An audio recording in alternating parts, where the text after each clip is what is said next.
Hello and welcome to Updog Sports Talk. If you are finding us here for the first time, here at Updog Sports Talk, we deliver honest, fair, focused coverage. It's not like the tours, the athletes, and communities that are often overlooked by the joint sports media. We do this because your tour has a story worth telling. And listen, we are very excited to dive into the storylines, the tours of all of the match.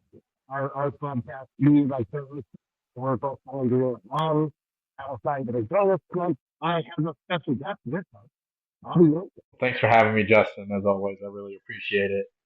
And maybe I'm not qualified to talk about the Mac anymore since I don't live in Mac country anymore. Yeah, I know. NIU decided to go and leave for the Mountain West. So, Mountain West territory. Maybe until Illinois State joins the conference. Yeah, it's chaos, that's for sure. You never know what conference we align with. Here in Cincinnati, we're pretty much we're in national ACC, we're in Big 12, Big 10, all of the above territory. Well, I could be in Mac country again very soon because Illinois State is having a meeting with fans and different donors and such next week, and I think that there's going to be talks about possible FBS move, but we'll see. Scheme. Right, I like that. A little bit of good insight here to That get that us. means I could be 25 minutes away from that country instead of an hour and a half. Yeah, you are literally smack dab in that country at that point. Absolutely. Good stuff. So we'll be going into the match right. We'll be going team by team once again because your team has a story worth telling.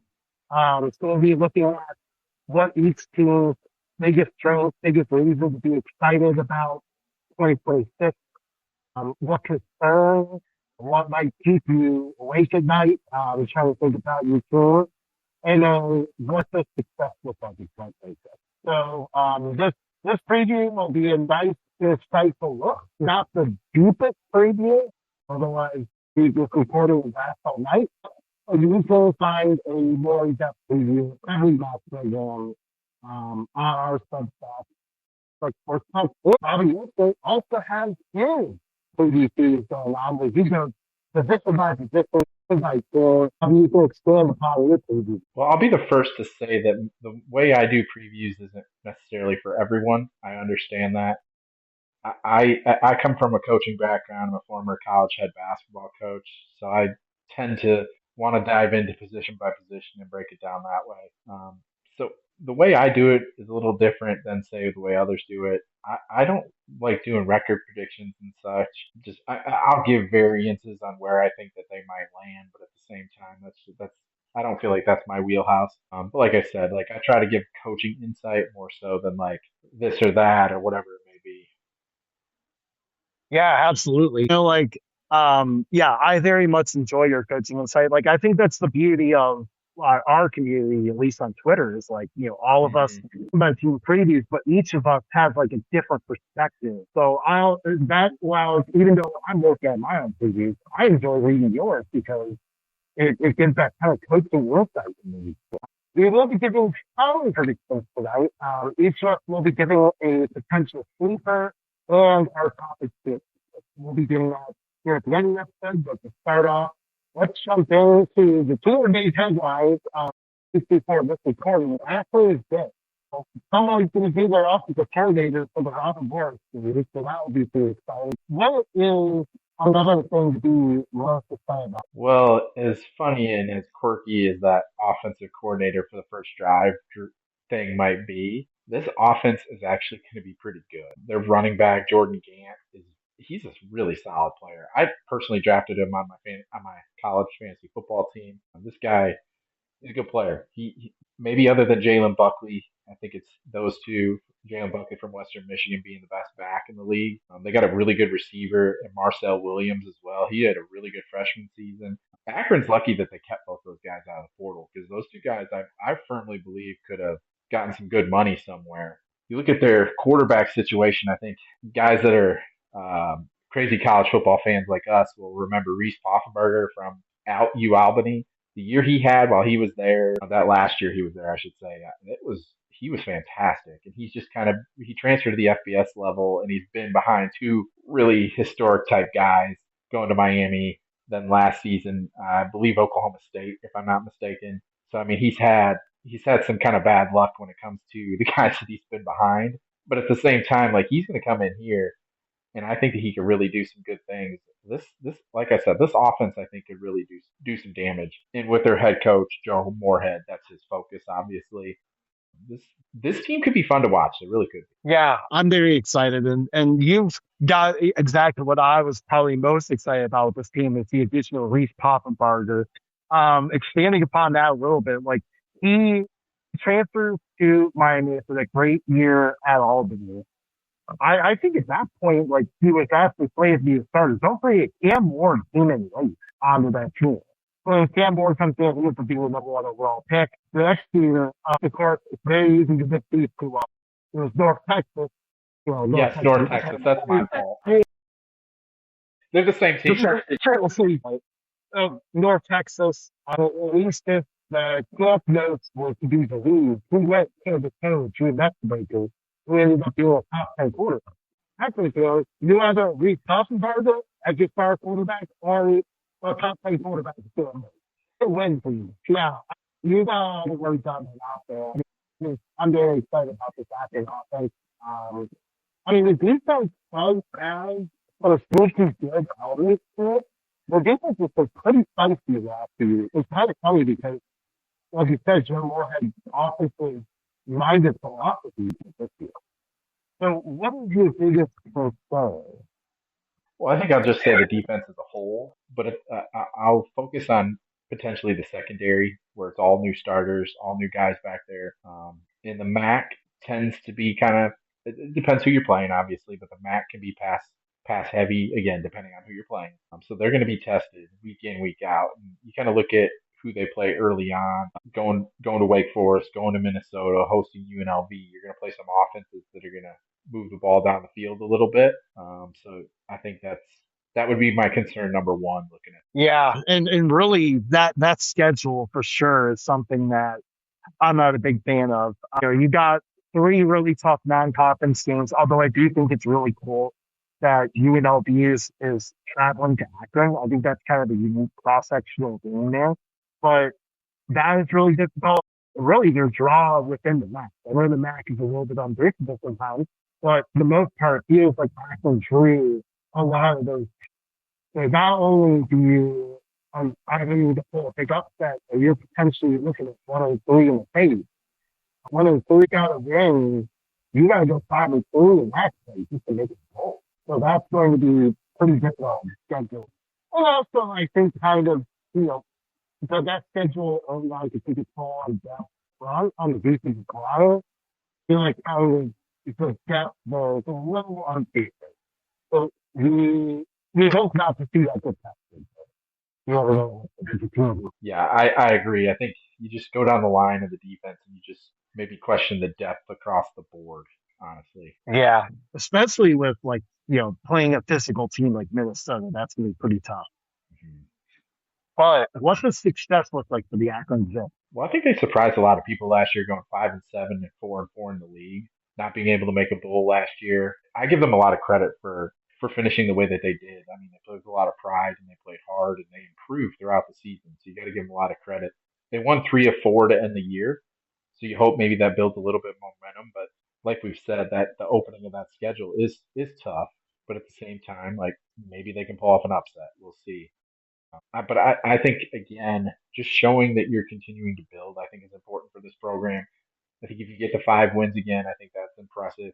If you make a bowl, that's absolutely fantastic. Yeah, I feel like a bowl game is pretty much what I had slated for this team. I think if you can make a bowl, that's next step. They have been waiting for a bowl for Akron for several years now. I think that would be a very encouraging progress. Not that, they win like 4 or 5 games. I don't think the pitchforks would come out for Joe Moore. But I do think that bowl game, that bowl game would have feeling. And I think they have what it takes to get there with that offense. They're going to score a lot of points, so I think that they can do enough to get to that. Exactly. This is definitely a team with the potential to get it done. Really just be a factor right towards the top of the map. that 5-3 record mentioned before, like that could still have you in the mix, depending on how crazy things get. But our next thing is the Ball State Cardinals. Year two under Mike Yovanovich. The Cardinals looking to take a step forward. Bobby, what are you most excited about when you look at this? I think this team is going to be pretty good on the offensive line, and if you know their head coach, he's a big stickler and focuses really well on that. So I think that in the trenches, this is a team that's going to be really physical. They might not have as much back on the defensive side on the defensive line, but at the same time, like this is a team that's really going to focus on playing the right way and doing the things that they're supposed to do. I think they understand that staff does that they're not going to have like this team that's going to out athlete everybody. So I think that they really understand and focus on fundamentals and playing the right way, and I think they do a really good job. Yeah, absolutely. There's definitely a lot to like about that offensive line. Now, there's kind of a few lost starters there, but then again, like you've got the massive Chris Hood there. What is he like 6'10"? Something ridiculous like that. So it's always good to have a big, tall man protecting your quarterback. And I think I'm excited about the quarterback, no matter who is the start. I think whether it's Luster, well, or maybe a little bit of both. I think whoever plays the quarterback for the Cardinals this year will prove to be an upgrade. I think either way, it's a plus for them because I think they'll be able to pass the ball better than they have, especially over the past couple of years. So I think it's an upgrade no matter who it ends up being. Luster has that pedigree coming from multiple stops, but at the same time, like he hasn't had the necessary production on the field at the college level. But if he can pull that out, like what he was showing in high school, this team could be a real surprise. Yeah, agreed. But what concerns you the most? I'm gonna probably say like Akron on the defensive side of the football, you have some question marks. Linebacking core with new pieces, new faces. Secondary has plenty of new faces too. But I think in the MAC especially, you're gonna have to deal with that. I think that you're just gonna have guys coming and going, especially in today's world of college football.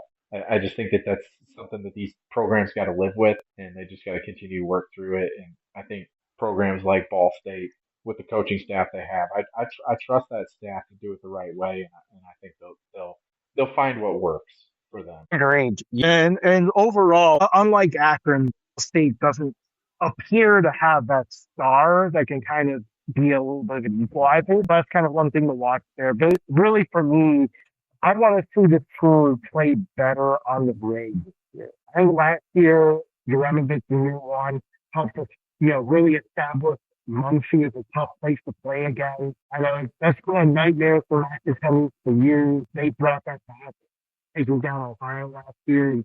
And far and one at home overall. But their problem was playing right. They really struggled on this.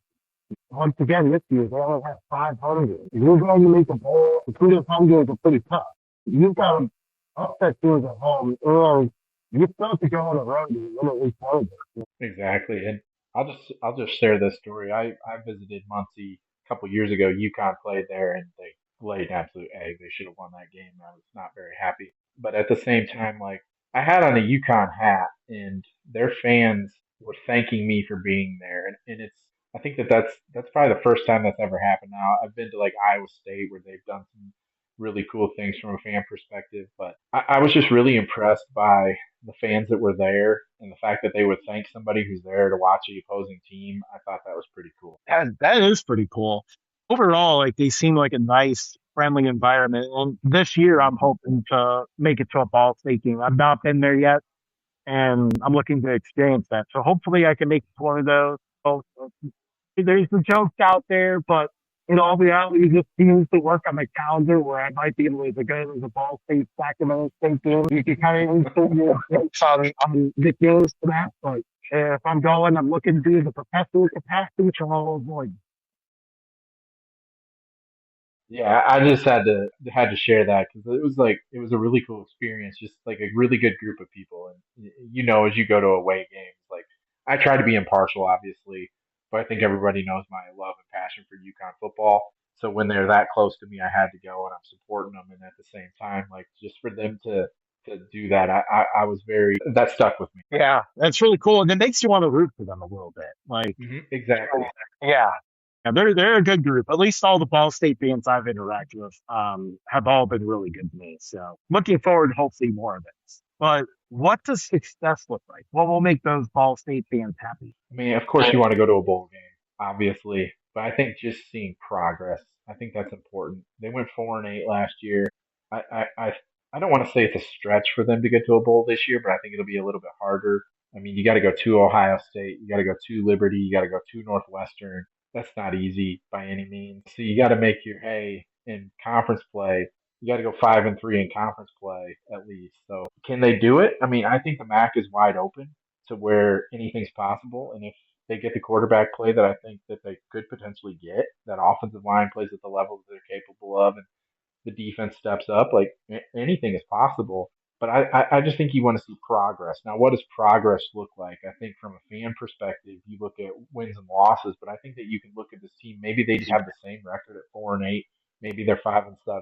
But I think if you look at them on the field and you see the development that's happening, I think then that you feel good about Agreed. I actually was thinking right along the same lines of you. As long as the team looks like they're getting better, I think fans will be happy with that.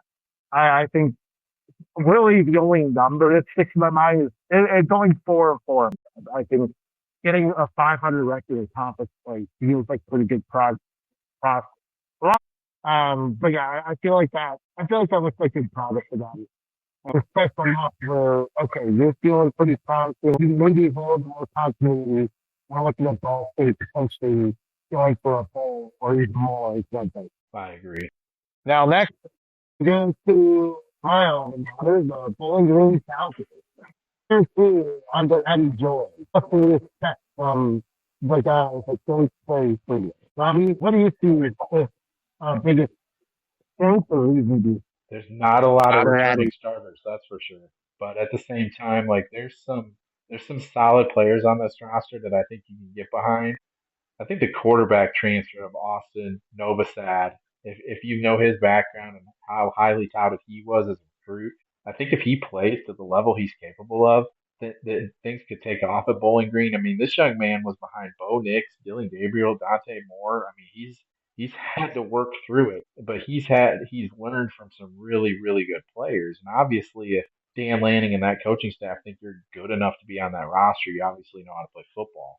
So I'm really excited to see what he can do because I think if he plays up to the potential that he's capable of, I think this offense and this team can take off. Yeah, absolutely. And really, last year looked pretty rough. Like if you look at it, really one of the biggest glaring holes for the team was the quarterback position. That was a huge struggle for them. So if Novosad proves to be lift up to the pedigree, that would be huge for the school. I am excited about the run game. Austin Gundy is a really talented running back, and this defense is going to look good once again. I got Eric George, and George's time on the defensive line. Al Pasco and secondary, either way there. Overall, like I feel good about what the secondary looks like for the Falcons. They're the lost awards on the defensive side of the ball. And also, Pringle, an linebacker, he was right there with eating on ESPN Wednesday, having a fantastic year, and he ends up getting hurt and nothing left of the season. So Pringle is a huge. There's a lot of as a Blue fan, I'm excited. One years we get concerned. The start of the schedule, that in the first couple weeks is very tough. Like those first 5 games, I know people are going to look at Tarleton State being an FCS team. Tarleton State beat Army last year, so that's a team that's for real. That's a top 5 team at the FCS level. They're trying to move up to the FBS. Like that is a really good program. Then you follow that up going to Nebraska, going to Iowa State, hosting South Florida, and then the first MAC game is at Miami, Ohio. So getting through that's going to be tough. At the same time, what's your record going to be? I mean, 1-4, 2-3. I mean, I think if you're 2-3, I think you're pretty happy, to be completely honest. Obviously, you want to win every game, but at the same time, I think you got to be realistic too. But you got to just get through that stretch healthy because the back half of the schedule, going to Western Michigan, going to Toledo are tough, but at the same time, the back half is significantly more manageable. You just need to stay healthy, is the way I look at Yeah, and again, also like the mindset of the locker room too is going to be huge, just it. because the start of the schedule is so brutal, and you combine that with how last year ended with the 1-5 finish, and all of a sudden you're staring in the face of being like 2-9 in your last 11 games. What kind of toll does that take on the locker room? That's going to be because obviously Eddie George is one of the greatest leaders, one of the best people you could possibly have, even in such a tough situation. If anyone can rally the team, I mean, he can do it. Like, that's still going to be a major hurdle for this team over time. I mean, that game is tough to say. There you go. It's going to be the there you go. It is, they're scared, but they are. I agree. I mean, I think just building and just continuing to build on that identity for this team and this program is going to be key. That's I mean, if you don't have a distinct path and identity as a program and as a staff, like you're going to have a really hard time and you're going to struggle. And I think Eddie George is a really good guy for this spot. I mean, obviously he's Eddie George. I mean, who wouldn't? Part of me thinks kids today don't necessarily care about, they don't know who he is as a player. But I think if you just Google him real quickly, like you'll know how important he is to college football and Yeah, to the state of Ohio itself. So I think that any young man that's being recruited by Bowling Green should really take the time to sit down and look at that and just know, like, okay, you're going to right. go and play for a man who knows what he's doing, and he's got good character. It certainly seems, and he's built winning cultures in the past. Absolutely. And we're seeing it start from the beginning. Like he is recruiting high school recruits at a crazy level right now. Historic recruiting classes are coming in. So the future looks great, but um I think in terms of, and I think you already kind of hinted at this a little bit, what does success look like? I think with how difficult the schedule is, I think if you can get to 6-6, that's a pretty good year, honestly. And I'm sure that's not probably what fans want to hear, but I think like if you're being realistic, last year 4-8, 2-6 in the MAC, finishing as terribly as they did down the stretch.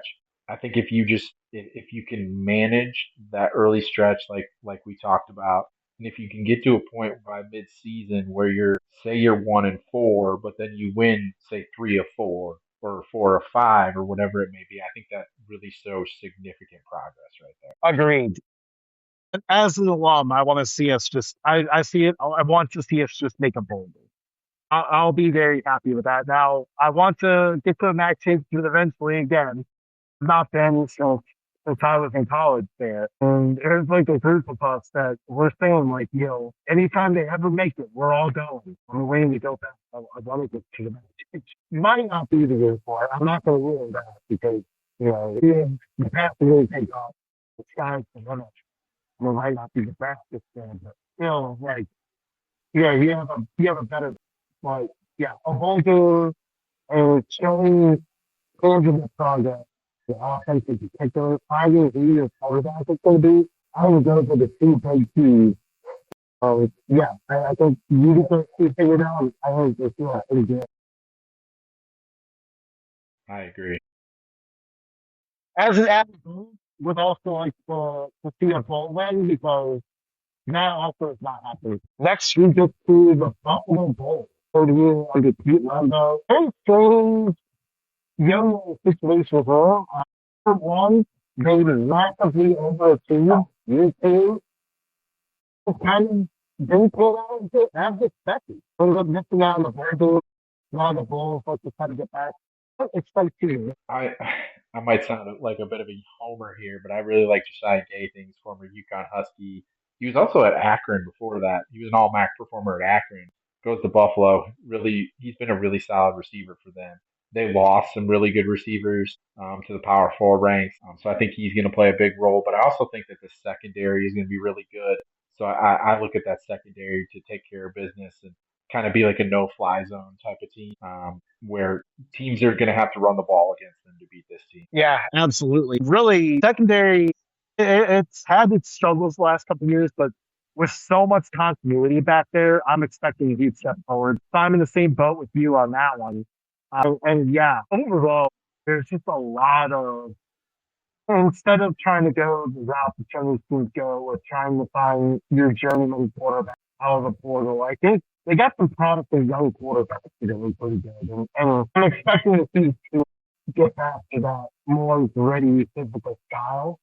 They kind of lost a little bit of that last year, but I think you'll see that as well be really important this year. Yeah, I think you just look at this team and this program, like they have a coach who's respected in the league by his peers. I think that says a lot. I think he's at an institution and a program as well that doesn't necessarily hasn't had the success over historical perspective. I mean, there's been times obviously where Buffalo has won. Like you can look at some of the coaches that they've had in the past, Leipold and others as well, that have won and then went on somewhere else. I think Lembo is very happy and satisfied with where he is. I don't think he's necessarily looking like if he has a couple boom years that he's going to look to just move to the next spot. I think he knows the kind of the MAC is his niche type area that he can thrive in. Yeah, agreed. And he's trying to do a lot off the field too to try to get Mm. this program, get more fans excited about this program. Buffalo is usually an area that's behind any team, but they haven't really gotten behind the Bulls, and that's something that I hope changes in the future. Now, whether or not that requires them using the track, that's a different story. One of only two FBS teams with track in the field. They'll need to Highly develop that. recommend doing that. Yeah, that's going to be one of the key things. Although, you want to tell you, one of the coolest that the game last year, one of the coolest things about the track, if you make it a party, there's a food truck on the track. While you're waiting in line for food, you're looking straight at the action on the field. You can't beat that. Yeah, I mean, hey, if I'm going to be in line, looking at live football games, you feel good. I guess maybe we don't remove the track. All right, Phil, things. So, other than the track, what is your biggest concern for the Giants this year? Other than the track, well, I they just had stretches, and this isn't just necessarily this team, but they've had stretches where they just have looked good, and then they've had like stretches of weeks where they just don't look like the same team. And to me, that's a little concerning from a coaching perspective because, like I said, I like Coach Lembo. I think he does a really good job, but it's a little bit concerning when you look at this team and where they'll have like a 3 or 4 game stretch where they just don't look like the same team that they looked weeks prior. So to me, that's a concern. If I'm a fan, if you're watching this team and you just don't know what you're going to get week in, week out, that inconsistency, I think that's something that you can. I don't want to say be concerned about, but I think you just need to be thinking about as a fan. Yeah, agreed. And I'm wondering if Lembo's kind of catching on to that a little bit Mm. because last year it felt like they tried to use the portal to plug in gaps. Something didn't seem to mesh there really. And I think you're seeing kind of a more in-house developed team this year. And I think that that's beneficial for a program like Buffalo. I think certain programs can really benefit from that. I look at a team like UConn that I follow very closely and like with Jason Candle. Jason Candle's great at that, of getting players, retaining them, and developing them. I think certain programs really need to focus on that. A program like Buffalo, who's kind of like out on their own in a way. I mean, I know Syracuse isn't like terribly far away, but like Buffalo and Syracuse aren't really terrible as Power Four group of six, kind of getting different guys, if we're being honest. But at the same time, I think if you find your area that works for you as like a coach and then developing those players, excuse me, and getting them to be what you want them to be, and then retaining them is the key thing, obviously. But I think that a program like Buffalo can have a lot of success too.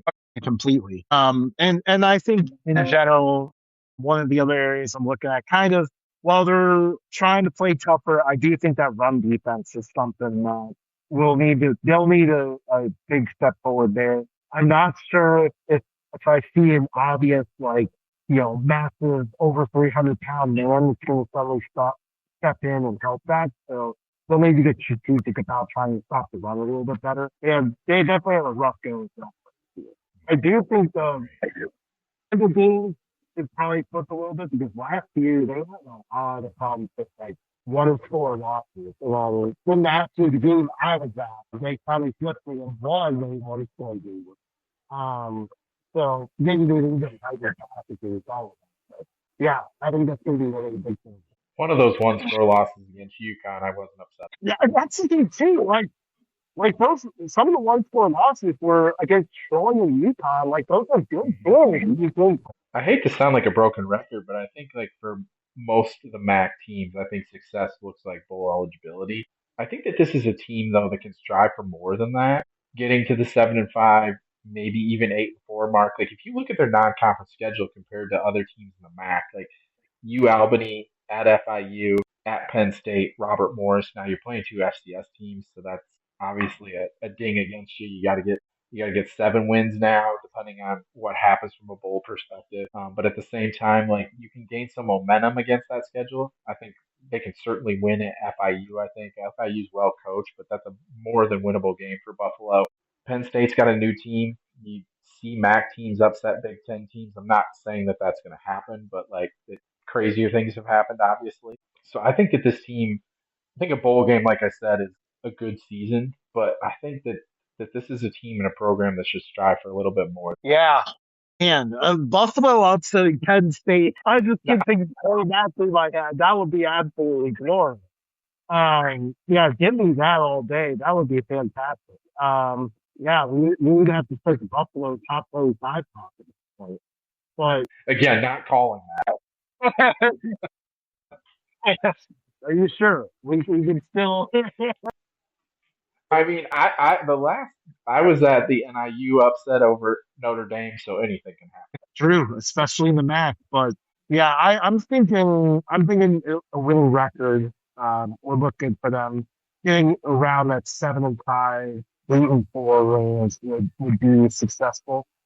I mean, 6-6, and you slide into a bowl for whatever reason doesn't isn't bad either. But I think they want to work towards being a bad contender because getting the community of Buffalo behind you, all these players doing with that, playing it more with that. I think that's going to be the big thing. Now we get to Central Michigan, the Chippewa. That Drigo brought a lot of excitement here. What are you most excited about? I love this team. I love head coach Matt Drinkle and just the mindset that he's instilled in this team. The physicality that they play with, the focus that they have, and I don't think anybody that knows his background is surprised by that with him coming from West Point. But this team just plays football the way you're supposed to play it. And if you've ever been to Mount Pleasant, I've been there. I played a game there in high school. It is it's a different place. It's kind of off the beaten path, but at the same time, like this is a program and an institution that loves their team, and when they're good, they support it at a high level. Like I said, I think just the thing that like jumps off the page to me, like again, I look at it from a coach perspective, and I'm like, I just love how they play the game the right way, the physicality that they play with offensively and defensively. That's an offensive line that you don't want to come across in the back alley. Those guys, that's a fun group. I'm very, very excited for that group. And I'll go ahead and say that as well. Like that often, I mean, if you love or miss old school college football Yes. with a tough, gritty offensive line and a fullback in there, Central Michigan is here. This team is going to offer a lot of. This offensive line now, like they are strong and physical, but not only that, they are also one of the they are the most experienced offensive line in the league. I believe maybe the fourth most experienced offensive line in FBS in terms of number of stops, according to Country Rally and Benchmark. Yeah, I mean, so not only like you got strength and experience, I mean, this line is going to be strong. No one's going to look forward to playing this year. So I'm really excited to see that. I really love the ball very well. That receiver Lacy West is going to have to pass through. So this team is a contender this year. So what would maybe some concerns be about the potentially conference a little bit first? I just want to say one more thing. Like, if a college football fan, tune into their first game of the season. They play at New Mexico State, or at New Mexico, sorry. It's going to be at night. I believe it's on FS1, I want to say. That game, you're going to see two fantastic coaches, and it's just going to be such a physical football game. Like you were saying, it's going to remind people of football from yesteryear. Like if you love that type of football, tune into that game. That's going to be a lot of fun. But I guess the thing that would concern me is the defense returns three starters, and they were middle of the pack in the MAC last year. So you just look at like the back end of the defense doesn't have a ton back. You got transfers that you're going to really need to step in and hope that they produce at a high level. The offense is going to control time of possession, you would believe, with how they're going to play. So that I think that's really going to benefit the defense. But the defense is going to have to make stops and timely stops when it's needed. Yeah, agreed. Especially against some of the tougher opponents, that secondary is going to be tested in a big way. That's the area that I'm kind of looking at as potential concern as well. We need to see Flores stay healthy at quarterback this year. He was very promising when he was healthy, but then injuries started to hit. He became a little bit less accurate. So we're going to need to see a higher percentage of passes go forward. But yeah, that's all the defense trying to do this. And really, against the tougher teams in the schedule, it's really be tough because while they were against most teams, usually when they play some of the top teams, how far you struggle with those games and really might get out of control pretty quickly. So, they took a step to good very quickly last year, but now they get to the lead. That's going to Agreed. be a great deal. So what's all the statistics like they checked before? Well, I've talked to some people on their staff and like even some of the radio people, and they really believe that this team can contend and win a MAC title. And I'm not going to disagree with that. I think I'm going to come out and say it already that this team is probably my sleeper. I think there's three or four teams that you can look at that can really win this league, and I think that they might be like that next tier down if from a national perspective. But I think that this team really has what it takes to contend for a league title. I don't think that 6-6 should be what they're shooting for. I think this team should be shooting for. They went 7-6, 5-3 in the league last year. I think that this is a team where you should be shooting for to get to 7-5 again or 8-4 and improving that MAC win total.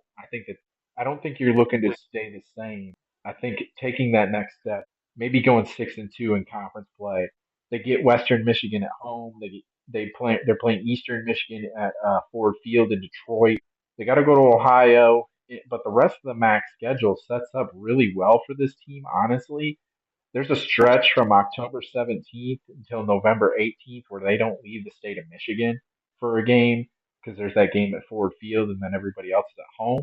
So I think that this team can really go on a run and have some success this season. That's a good call out about that stretch too. Like that is a very nice long period of time where they don't have to hit the road during a critical part of the year. I'm definitely having my eyes around like an 8-4 record or so for them. I think that looks pretty good. Again, like all of the elements are there to just to compete for a MAC title. But if they fall a little bit short of that, I don't think anyone's going to be upset. Like I think they're going to feel pretty good about that. Like at least you'll feel good about that. Western Michigan is at home, so like you mentioned, guys from home with that direct from Michigan Cup is going to be the other thing I think because As a guy from Michigan, the Michigan MAC game, I know from a national perspective, people might not look at it as a big deal, but the Michigan MAC games are important. And when you grow up in that state, I was fortunate enough to have an opportunity to attend or play at those institutions, and I went a different route, but at the same time, like, those rivalries are important to me as a fan and as somebody who's followed them closely. yeah, absolutely. They are very underrated on a national perspective. What these MAC rivalries are for Hmm. sure. It's one of the coolest things out there because you really got to between all three of them. These alums all intermingle with each other, and whoever wins it gets bragging rights for the whole year. And the cool thing is like each team has had success recently. So it's kind of one of those things where it's like there was a stretch where Eastern Michigan was down, but at the same time, like they've even come up recently under Coach Crichton, who I'm a huge fan of. That's just a side note. But like that, these games have become more and more important, and I love it. Just growing up in that area, I grew up basically smack dab between Central and Eastern, so it's it's just cool to see that these teams are all like solid teams, let's say. Absolutely. And especially this year, which by the way, I mean, that doesn't have to be a side though. You could have just been making a nice transition to Eastern Michigan. Yeah. Creighton is one of the elder statesmen of the MAC now. He's been in the conference for a while and has done a really good job with this program. What excites you the most? Well, I already mentioned Coach Brighton. He's one of my favorite coaches in the country. What he's done to fix this program and build it, I don't think people understand like where this program was before he got there. This was arguably the worst program in the country before he took over. And the fact that he's turned them into consistent bowl teams is I think people in Michigan would say it's pretty remarkable, honestly, to just see what he's done. It, they're just down the street from the University of Michigan. Like you can see the big house from that. Like they're like the literal definition of a little brother. Like from a like literal sense. And I know everybody thinks of Michigan State as Michigan's little brother, but I'm just looking at like proximity perspective. But I think the other thing that I get excited about looking at this team is Noah Kim at quarterback. I think he's going to have a good year. He's one of the most highly decorated returning guys at the quarterback position in this conference, and I think that he's going to take a step with another year in this system. Agreed. And by the way, Chris Crean has made 6 bowl games at Eastern Michigan. They have 8 total in their program's history. Yeah. Yeah. So that gives you a perspective just how good of a job he's done here. He is such a great coach. Yeah, I too am excited about Noah Kim in this offense. He's got a top receiver and Lockett back as well. And really, Eastern Michigan had such instability. So finally getting a guy back, someone who's a solid starter, is a huge deal for this offense. And really overall, you've got a lot of internal experience all throughout this roster. You have guys who are entirely just full on and start starting. I know, like last year, even the year before, like the state of movies was before. There's a lot of guys that got on the field and got on the play. And you got pretty good stuff out there. So when this team red zone, they scored most of the time too. I did get this one of the times where they did not. And that was what cost me good stuff there. But otherwise, yeah, they've been pretty good though. Yeah, I think this is a promising year for Houston. Because by the way, you may call Michigan's old brother, Michigan, last the quarter and get blown. I want to add too that I love that they have Braden Bennett and Noah Kim together. They were both at Coastal Carolina together as a quarterback, running back, and I think that could be exciting for this team too. That's pretty cool. That is a very cool little thing there. I wonder if Noah Kim was kind of like instrumental in that recruiting of getting Bennett there. 2 quirky color combinations with the gray field and the teal field. I've seen both in person. I will say, the gray field looks a lot better in person than it does like on TV. I know on TV it glares and can look bad, but in person it's actually really cool. On TV, it's just very funny because it feels like you're watching a game from back in the black and white days. But I'm looking forward to seeing this field in person. And hopefully this year I can get it done. Now, the week 0 game, I was hoping for a bit of an earlier kickoff so I can get home. And really even next week, a Friday night game, I would have to stay up there somewhere. So and maybe later in the year I can get lucky and we can get an earlier kickoff. But I'm definitely hoping to make it. Don't go. I went to a midweek action game a couple years ago, and it was a great game actually between them and Western Michigan. But it was like 10 degrees. It was awful.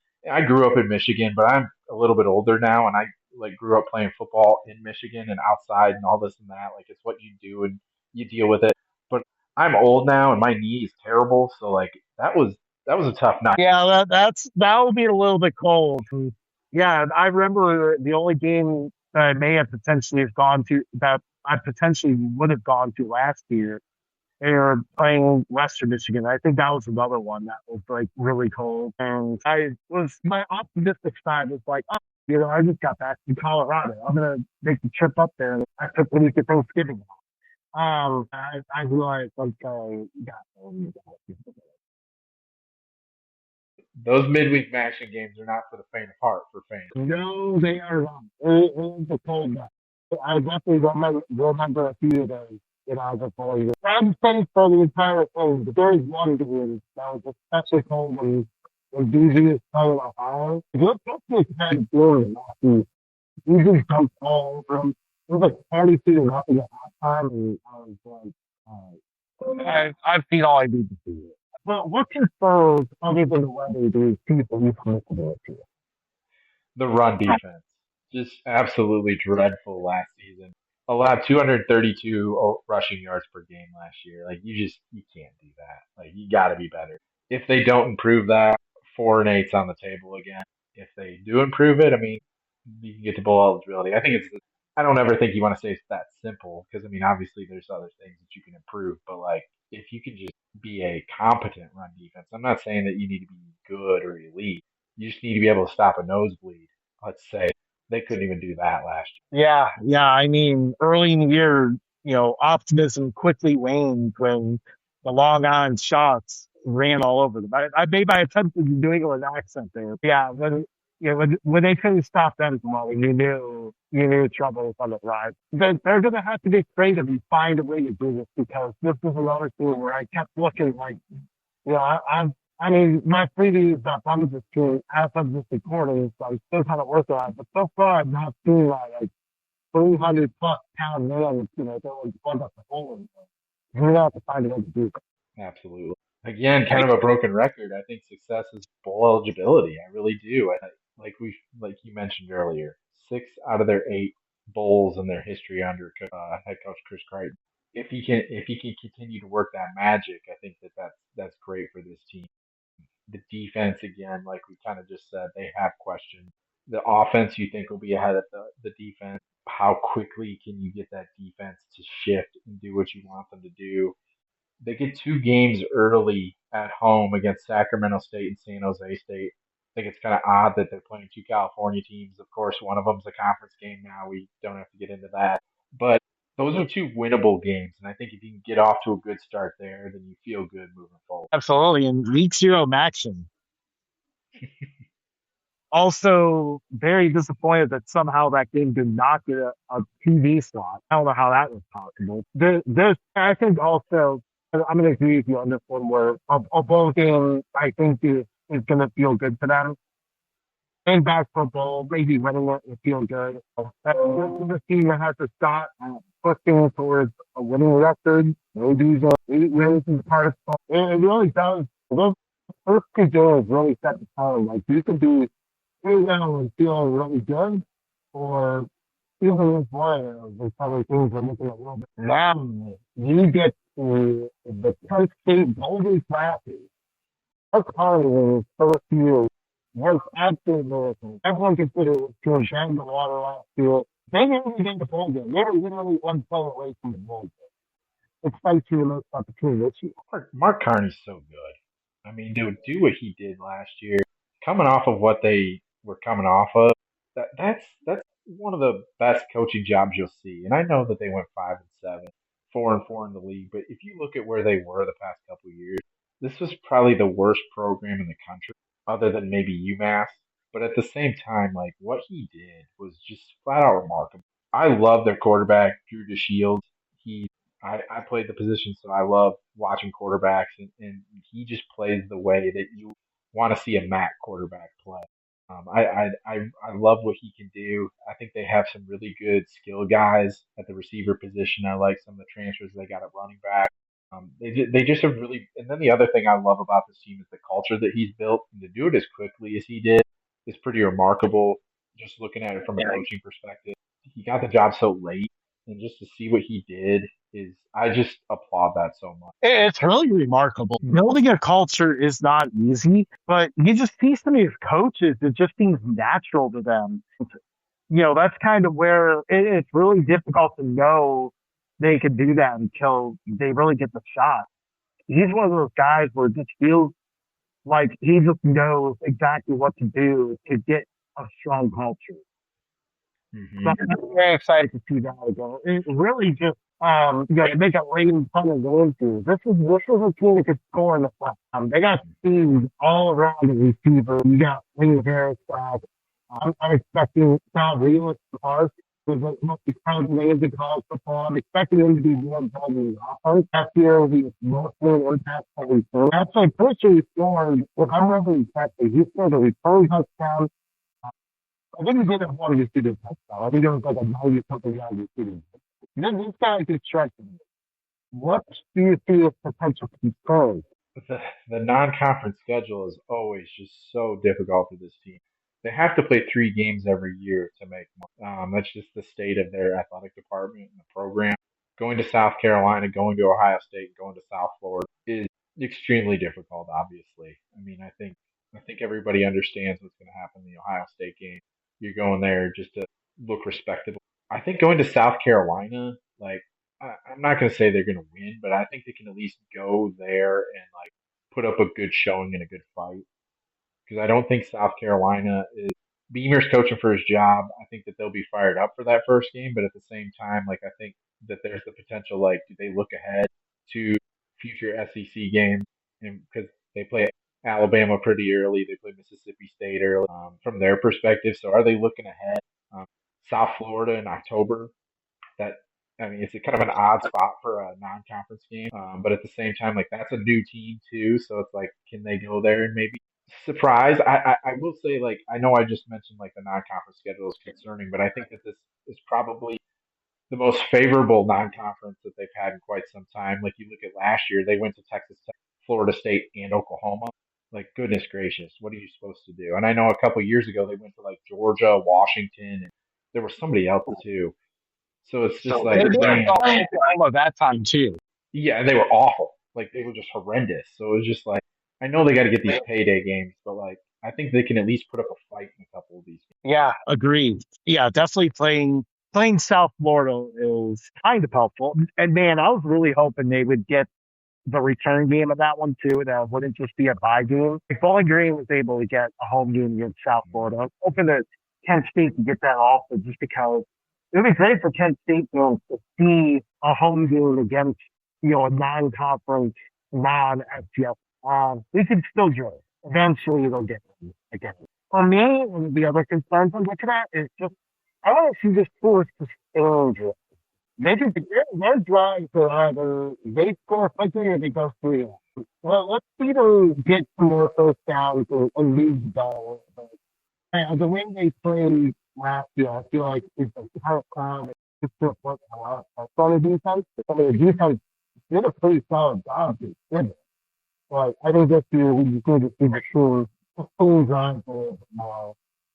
I agree. I think that if they're able to fix that, I think that that really helps propel them to another direction. Agreed. Those transfer running backs you mentioned earlier could be some of the keys to that, taking pressure off the a little bit. So, what does success look like for Kent State? I think you look at, they won 5 games last year, but look at the teams they beat. And I don't mean this as a negative because this program was absolutely downtrodden over the past handful of years, but they beat Merrimack, UMass, Bowling Green, they won at Akron, and they won at NIU. They didn't necessarily beat a team that was that great. So I think, can you take a next step and beat one of the more upper echelon teams in the conference? Can you beat Ohio at home this year? Can you beat Miami, Ohio at home this year?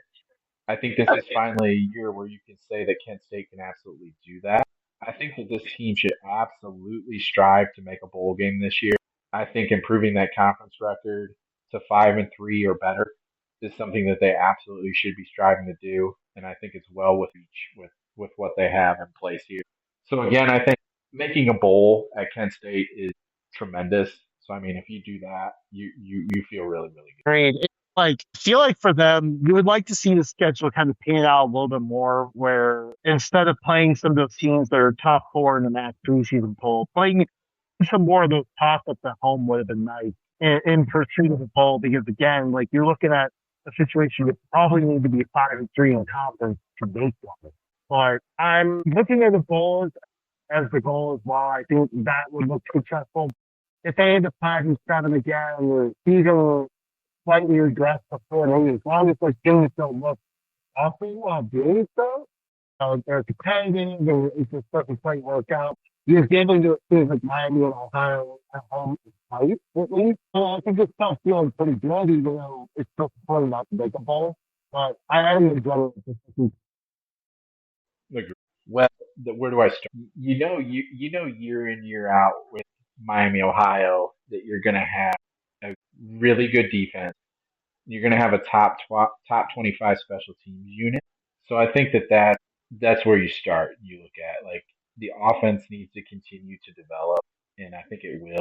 But you look at like what this coaching staff, Coach Martin was at Grand Valley State when I was there. He was the defensive coordinator, and he is a tremendous coach. I can't say enough good things about him. Um, but I know that they may not have as many returning starters that they've had in the past, but you just know that this team is going to play at a high level on the defensive side of football. And they always have really good special teams because they focus on that. Seems like every year they have some young special teams coordinator that gets promoted a couple years later to some big school, and you just know that they're just going to find the next guy and they're going to be Great. Like there's a lot to like here. And, it's just been a great culture, three straight MAC championship appearances. They know how to get there. And I think really one of the cool things this year, we really saw them, other than like a few of their top end players who got plucked away, you really saw a lot of continuity there on the field, especially on the offensive line. Like, one of their top linemen is gone. Other than that, like you got a lot of those guys back.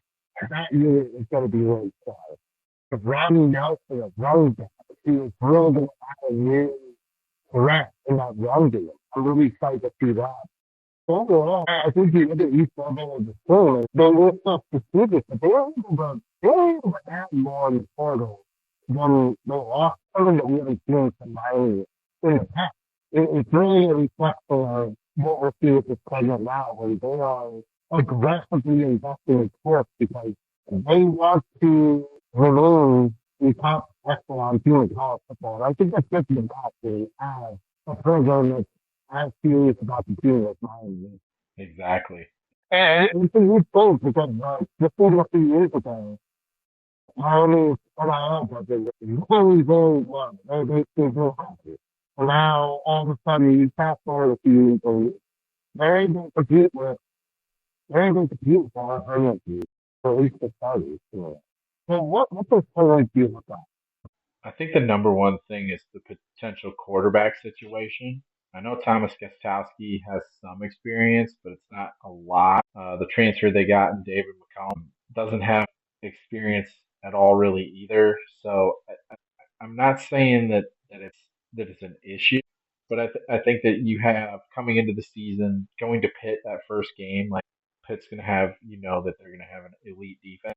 And you're asking a quarterback to go out there probably more inexperienced than not to go up against that elite level of a defense.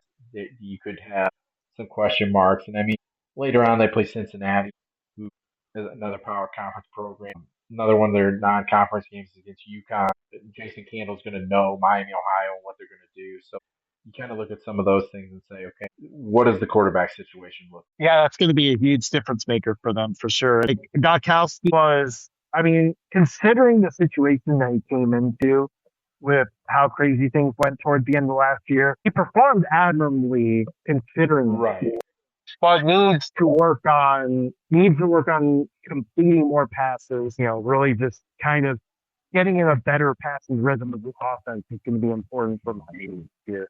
Whether he takes the job or whether McCollum takes it is going to be a huge thing there. So I agree with you that quarterback is going to be a major piece because this kind of hints like what what the expectations are, but like this is kind of you just know how to get this team is looking for that championship and whether this team is good and getting influence or doing for things is going to bring on.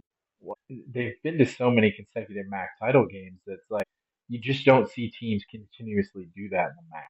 So I don't want to say that like they have to make the MAC title game again, just because like it's hard to do what they've done. Last year, the way they did it, like you said, with Gutowski coming in, he did perform admirably. He really did. They were behind the eight ball and were able to just find ways to take care of business and such.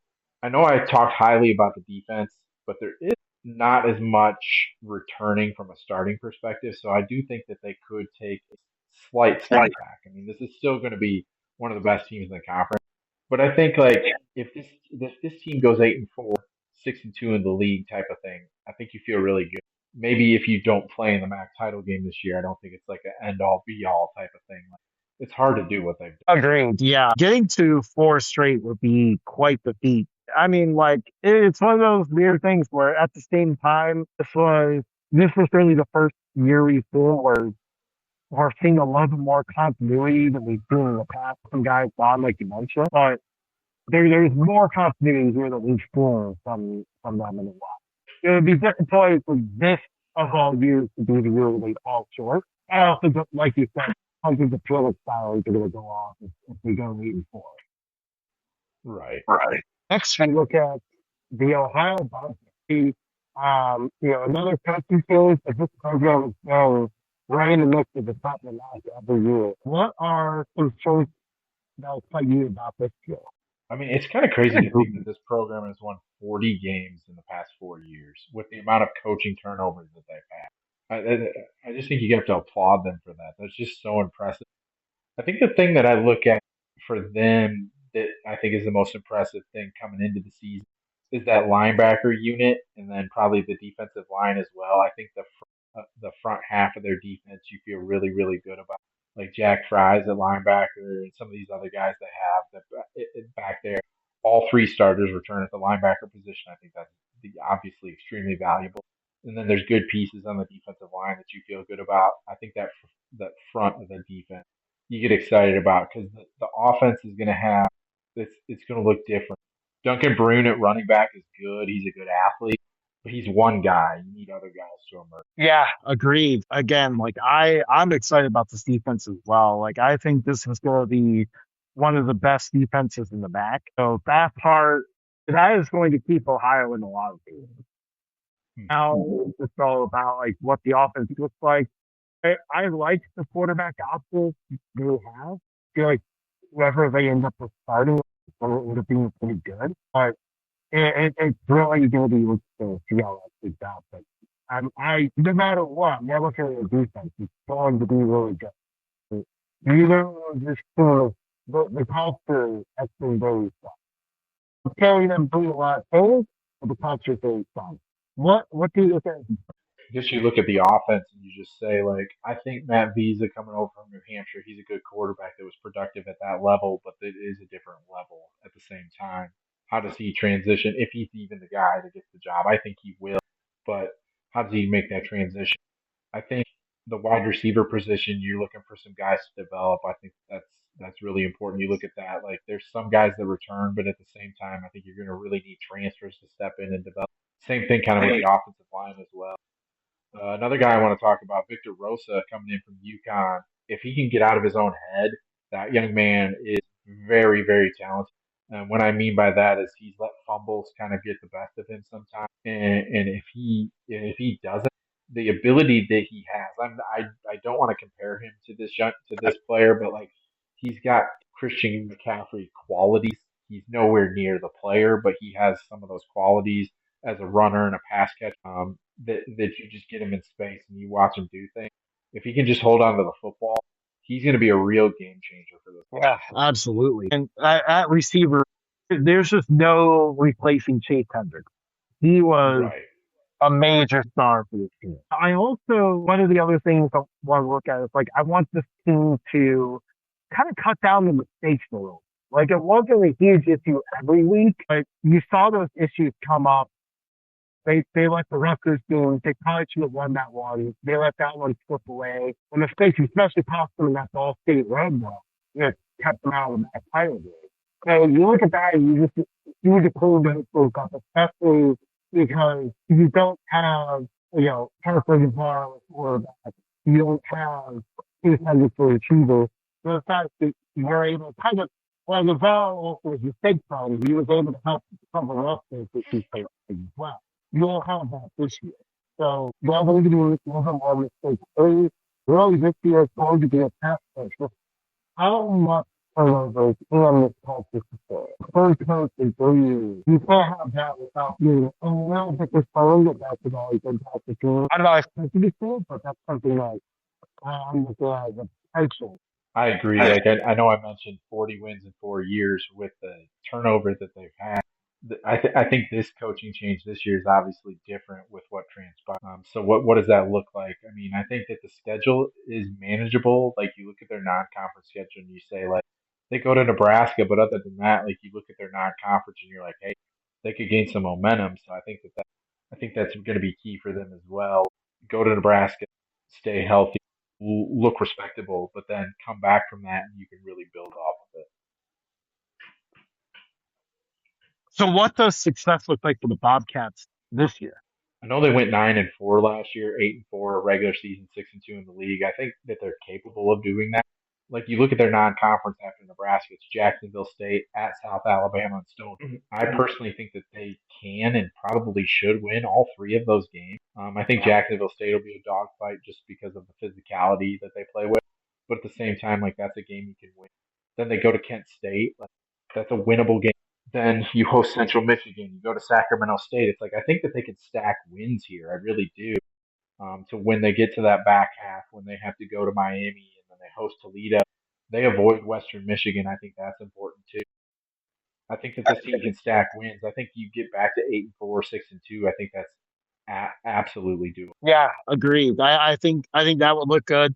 Even 7-5 with a bowl victory is going to be the key because one of the fun facts here, Ohio is riding the second longest bowl win streak in the country. Minnesota's number one with 9. Ohio has 8 in a row. And I think at this point, I did not know that. A bowl with us standards is got to keep that streak going. So I definitely think even if you go 7-5, you win a bowl game out of year, you're still feeling pretty good about that. Mm-hmm. I'm trying to get your podcast. That bowl victory is actually pretty important. That streak going on. I personally think that Ohio and Minnesota are below this year. They need to play each other. So Charlotte on field, we'll see what happens. We can't send them to Detroit anymore, unfortunately. Yes, fortunately. Man, I talked about this off camera, how this happened to me. Apparently, we have it happening again with my camera. Yeah, I just get cameras. Yeah, my camera decided to go out with me, but the show goes on, okay? We go to Sacramento State. Horror.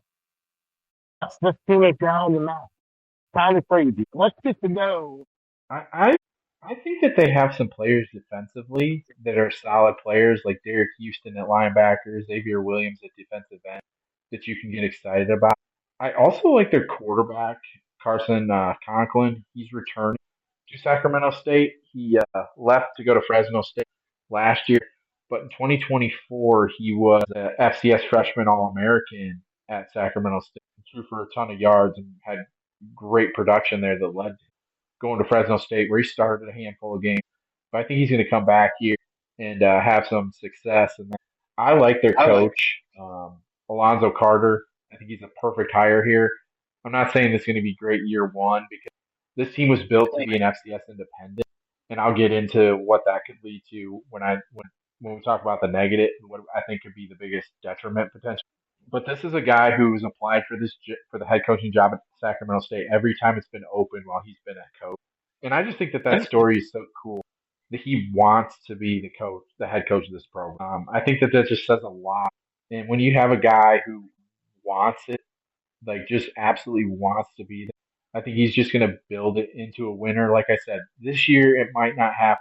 I think they have to find like their niche and their role in the new MAC because let's face it, I mean California is not the Midwest. It's different brands of football. I mean we're being completely honest, obviously. I think they make this move with something else in mind in the future, but we'll see what transpires there.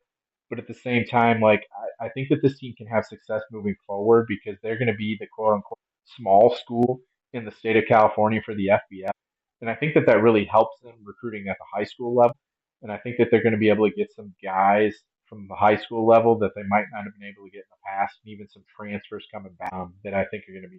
I think that this team moving forward is going to be able to. Yeah, for sure. Like you like when you see a lot of people in leadership who really are just behind this program. They want this program to succeed. They are looking forward to seeing that happen. You can feel the excitement. So there's just so much excitement for them this year. And I think their fans are really happy to be at this level. And even though they're getting used to all these Midwestern foes and, going to Mount Pleasant in mid-November might not be fun. I do think there's a lot of excitement there. And like you said, like Carson House is back. I think that was huge. It's always really good night to the pros.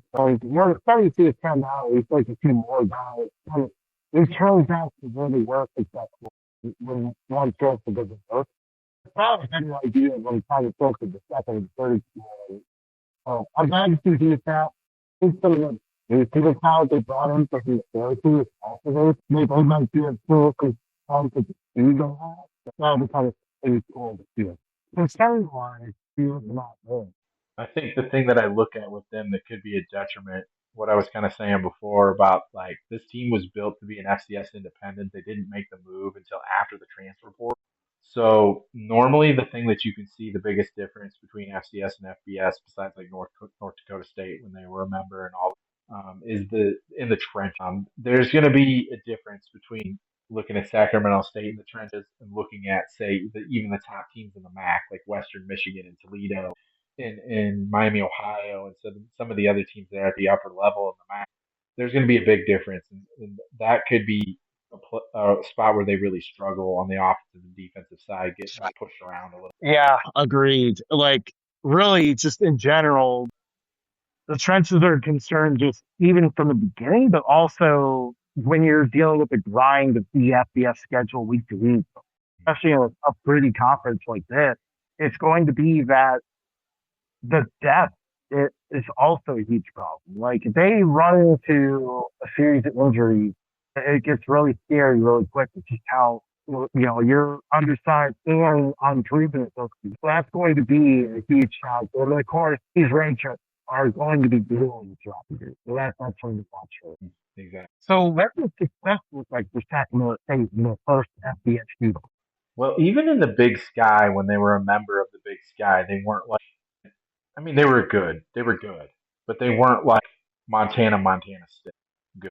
So this is a jump. So I look at it and I say like, okay, 3 or 4 wins. I think you feel good about that. I think you just need to show week in week out that you at least belong on the field with these teams. And as you can build your roster moving forward, that's when you can really look at okay, we're taking steps in the big steps, I should say, in the right direction, getting to bowls and stuff like that. Completely. Like, I think just looking competitive, winning some games, like you want to go completely defeated. But I think those little positive signs can help. Maybe even, because on the flip side, their home games are long road trips to the teams they're playing. Maybe pull off a nice little home up somewhere against like an Ohio or Toledo. I think you pull one of those off and all of a sudden feels more like you belong. Even if that upset is in like a 3 9 years. You look at Kennesaw State a few years ago, especially when Chile Kelly was first year, but they upset Liberty. That felt like a huge moment, and then they started out on top of Chile Davis this year. Exactly. I mean, those little confidence are going to be the big key this year, especially as looking trying to adjust to FBS and the coaching throws that happen because well, no, thought we worked on FBS, all of that. So that's what I'm looking at. Exactly. I agree. Absolutely. You need to beat UMass. You need to beat Mississippi Valley State. Maybe you get a win against Kent State on national TV. I think that's the day before Halloween. I think it's like you said, find a way to steal a game or two here. Agreed. Next, we go to the Toledo Rockets. You mentioned Jason Campbell a little bit earlier. He is now gone. Toledo begins a new era here. What excites you the most about this Rockets? They have some really talented players that they brought in. They retained some good players too, but like, there's some really, really solid guys coming in. Like you look at like Andrews at defensive end. He was the FCS Defensive Player of the Year. Like this, like they got some dudes. Like I know that people think it's a huge, huge jump from FCS to FBS in certain circumstances. It is, but like some of these guys they brought, their head coach coming from Mercer, Mike Jacobs, was extremely successful there. The offensive numbers they put up were fantastic. I think that'll continue. Like there's a lot of new stuff here, but at the same time, like, I just think that you have pieces in place that you feel really, really good about. And this program won at such a high level under Jason Candle that I think that that's just going to continue when you hire a guy who's been successful, he's been a winner, and I think that that just carries over. That game at Michigan State week one is very, very intriguing to me. New coaches for both programs. Michigan State hasn't been good for a while.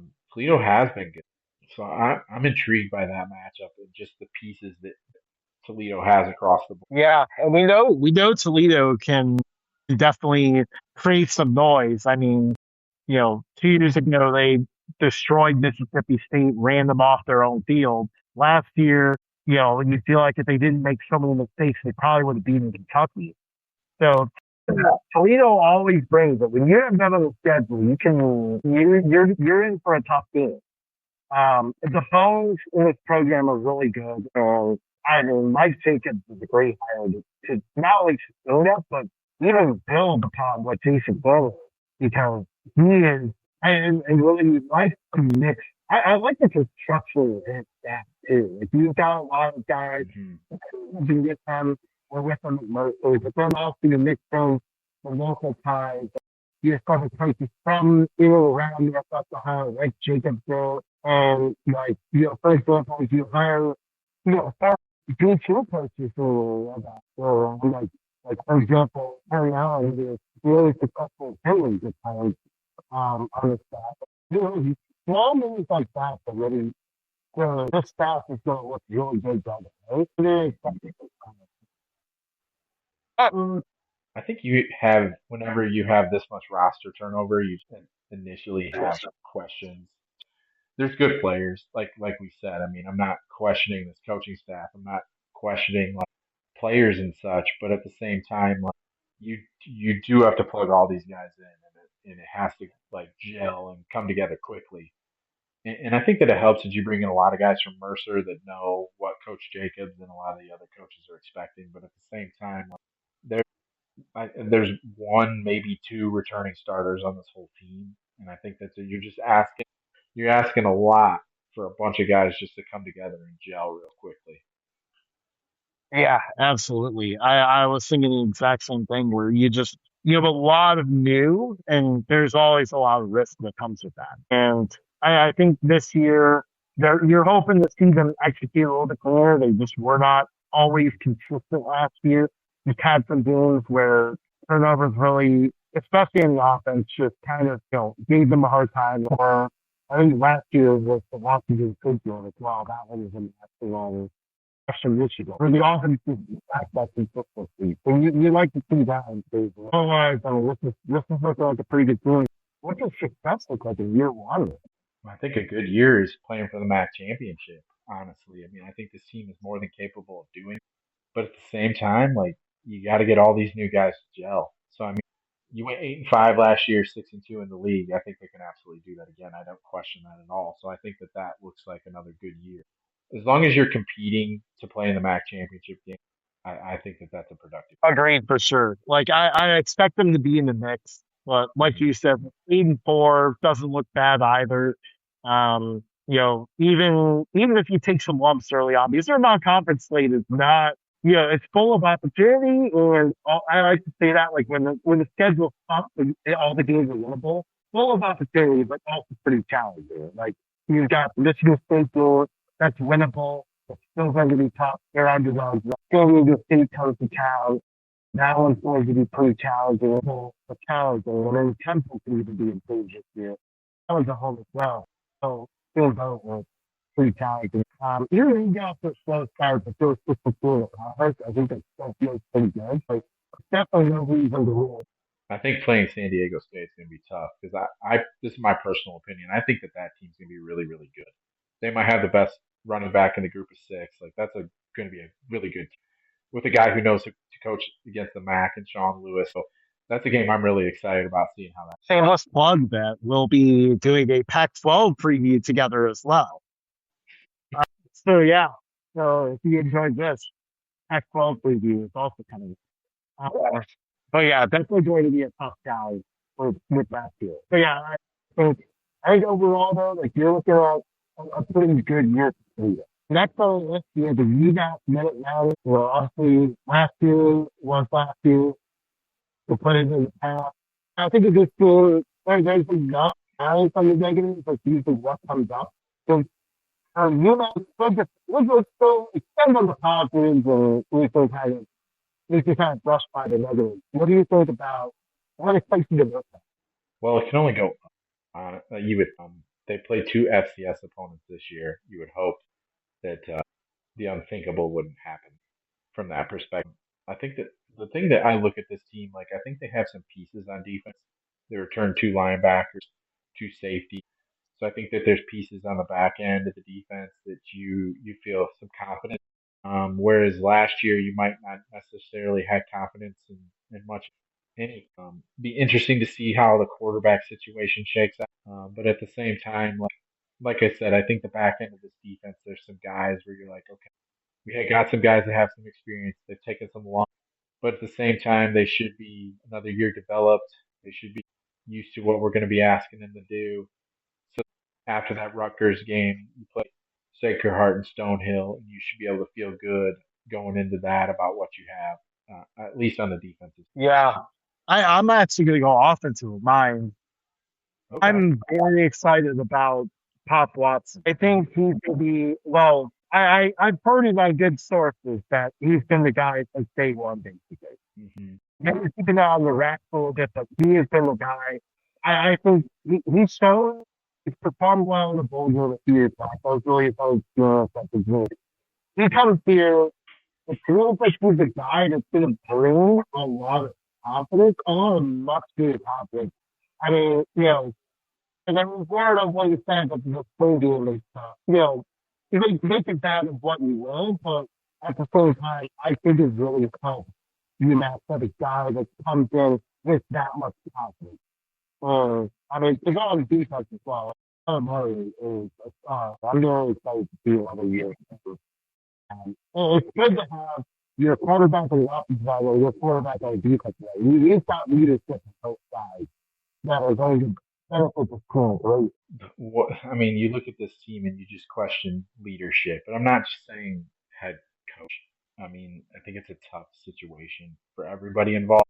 I think that the issue at UMass is from the top down, from an institutional perspective. You just need leadership that's all aligned, and they have that major issue with that. And until they're aligned, like you're just not gonna have success. Like it's just not possible. As a UConn fan, that was part of UConn's struggle for so long. So many new presidents, new ADs. UConn went through a stretch where there was constant change and turnover. UMass needs change so they can get headed. Yeah. I feel like we're starting to see, and maybe I'm the optimist here, but I feel like we're starting to see winds of those change kind of coming through a little bit. But it's still definitely a work in progress. And I mean, haven't had an FBS season above 3-9 yet. So there's definitely a lot of work to be done. I think they've got a good head coach. I mean, he brought me to the FBS semifinals years back. Again, like there's kind of exciting pieces here. I think last year they just kind of left the kind overall. But for and this year, you've at least got some guys that you can look at. I don't get it started. Hmm. But yeah, I think they just kind of glossed over the concern points that we go 1-12 and not really competitive the most of the game. There's a lot of concerns to be had. We don't need to punch them while they got. But let's get to like what the success is like for you. Well, I mean, I think obviously you got to win your FCS games. Like you can't. They lost to Bryant last year, and Bryant was not. You need to beat Sacred Heart and Stonehill. You have to. And then I think that there's other games on the schedule where they can beat teams. You have Ball State at home. I think that's a potential winnable game. Can you go to Sacramento State? Maybe win that one. There's other games here as well. I think the biggest thing though, yeah, you want to win 3, 4 games, let's say, but at the same time, just show progression. I think is the key. Show that you can be a competent offense at the FBS level. Because last year that was certainly not the case. get some stops defensively, string some stops together as a defense, show improvement, I think is big. And then I think if you do show improvement, I think you can win 3 or 4 games. And I think that that would be a major step. That stretch of playing the two FCS opponents, Stonehill and Sacred Heart, and then playing Sacramento State, that is a 3 game stretch that UMass has on the schedule. So you get past the Rutgers opener, you got 10 days until your next four. That is going to be huge. I think if you go like go win those three, you're 3-1, and that is the most excitement for UMass football that's been around in I don't even care about the rest of the year at that point. Like I think that's a successful season. Hmm. That kind of excitement, kind of taking care of business in things that you feel like you should win, playing the FCS opponent, playing the team that's just converted from FCS. Like I think you can feel good at that point. And really the rest of the way it's just about being following apart like you did. Whoever wins beyond that point definitely the bonus. Like if you get a ball for game at home, 4-8, that's your best. Even all of a sudden, you can yeah. I think that Cleveland stretch is going to be huge. I agree. I don't mean this as a shot, but like, don't set fireworks off when you make a field goal against NIU when you're down 40, like stuff like that. I mean that in all seriousness, though.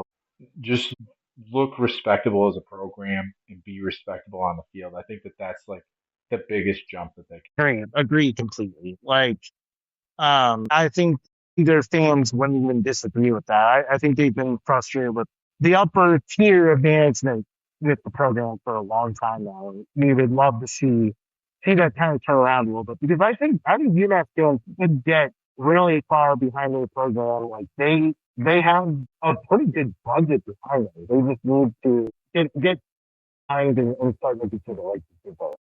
And as a UConn fan, like I want UMass to be a solid program for Northeast football. Like I think it's important that like all these Northeast teams play at a higher level. So I know like there's going to be UConn fans that want UMass to be terrible and such, but like I don't want that. Like I understand it's a bit of a rivalry and such, but at the same time, you want those teams to be good. Like you want everybody in that area to be playing. Yeah, I mean, I think if you're looking at a relevant game there where both teams are good, I think that would only bring more excitement in an area that really needs more excitement for college.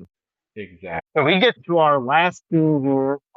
Hopefully not least, the Western Michigan Broncos. There we go. Defending back champions. They come in looking for a repeat. What are your thoughts on the Broncos? They've won 10 of 11 games to end the season last year. Like this team is a good football team. Like the way they ended last season, that performance they had in the Myrtle Beach Bowl was like the start of that game. Like I've had some friends play on that team last year that I've like interviewed and talked with, and I still talk. And like I asked them like after that game, I'm like, what was it like just to be in a game where you just kicked off and you're up 3 scores? Like Right. like that is just that performance they had in that first half was like even the first quarter was remarkable, and just the way that that defense played down the stretch last season was fantastic. I absolutely love Jalen Buckley at running back. I think he's fantastic. I think they have receivers that you can feel good about. Brock Lowry showed development as a quarterback. I think the thing that excites me the most, though, about this team, and I'm a little biased here because I know one of the guys in the secondary really well, but I think that this secondary is going to be really, really good. Jarveris Sims, that's one of my guys, like good dude, but he's a really good player. I know he's on NFL Scouts radar as a potential draft. And Western Michigan's had multiple defensive guys drafted over the past handful of years, and I think that that could continue this year. Like I think that this is a team that you look at from offensively, defensively perspective entering the season that you feel the best out of like all the pieces combined. Absolutely. Like it's really cool seeing a back program have this much continuity on any part of the team, really. Just like so many key guys coming back, Jalen Buckley coming back, Brock Lowry coming back. Wow, this offensive line, this big, strong line coming back. Those are all so huge. And like you said, the secondary looks really good as well. There's definitely Brock Lowry.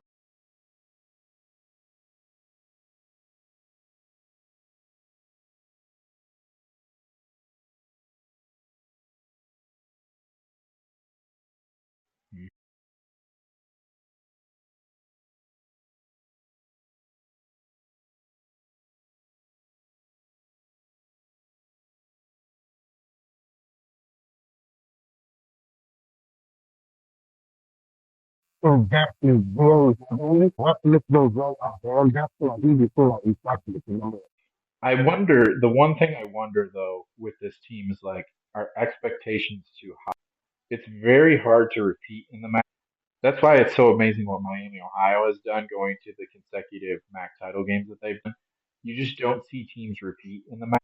And I think that there's an expectation that this Western Michigan team is good. I don't want to say just going to do it because it's not that easy, but I think that there's just an expectation that they're just going to be in the back title game playing forward just because of all the pieces they have back, and they should absolutely. But you just don't walk on the field and do it, especially in the MAC where it's so competitive. Agree completely. Yeah, I guess that kind of, that transitions us right to areas of concern. Is that your biggest, or do you have another one? Yeah, that was it for me. I mean, I think the other one you could maybe mention is the front of the defense. The front end of the defense is going to have all new starters. They lost like a great deal of production there, some NFL players and such that have moved on. You mentioned the offensive line. I just want to add to like there's NFL players on that offensive line. So this offensively, this is going to be a really good football. I agree completely. And on the defensive line, they were tremendous last year. I mean, they were one of the top teams in terms of sacks last year in all of college football. You don't just lose players up front, like you're losing really good players. And, I think it's a huge compliment to the program. Losing the defensive coordinator to the NFL is also tough. So that definitely is going to be something. I think they can come out of the NFL will probably do still a good job of that. That's still an area of uncertainty at this point of view. But really, what's that here? This thing is just spooky up on they did last year with like, people kind of have middle of the pack or they did in conference. Now everyone is looking quickly for the town. This is the thing to do. They do this last year. We're trying to go in defense. That would be a big thing. They won games, but they also is constantly you see sort of things flip around a little bit, or you could see them kind of fall out of them. So what's else? This is a tricky one here. What does success look like in France? Nothing short of playing in the MAC championship, honestly. I mean, I think with everything you have back, you just like look at this roster and you just say like, this is the best team on paper in the MAC. And they proved it last year what they did on the field, winning 10 of 11 down the stretch. Like personally, I just kind of expect and think that they'll be back there. So I mean, I think it's MAC title or bust. Yeah, it's hard to put that expectations, especially on like a MAC team.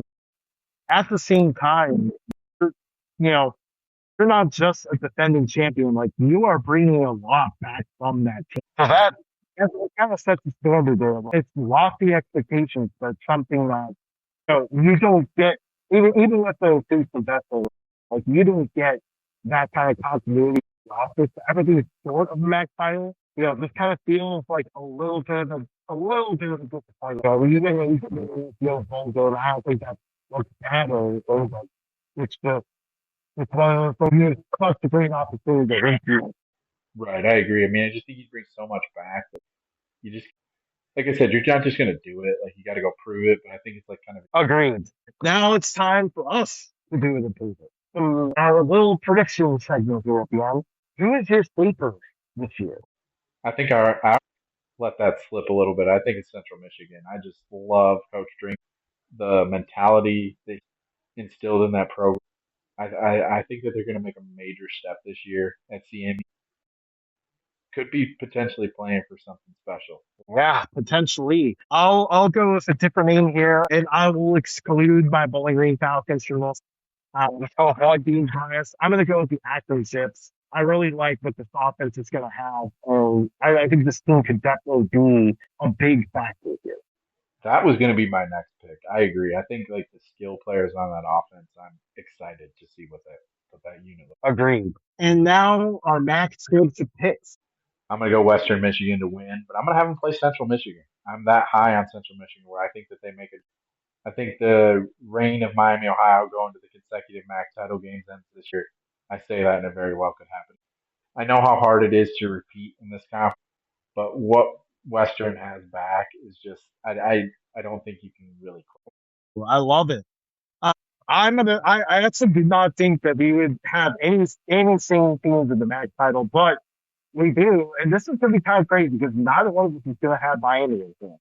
I'm going to go with Central Michigan over Toledo. I'm really going to take my shot here. A similar guy of Central Michigan compared to what Western Michigan was last year. I thought last year Western Michigan was a competitor. They kind of stood up that fifth spot of the season poll. I'm not saying they can still take the Central Michigan this year.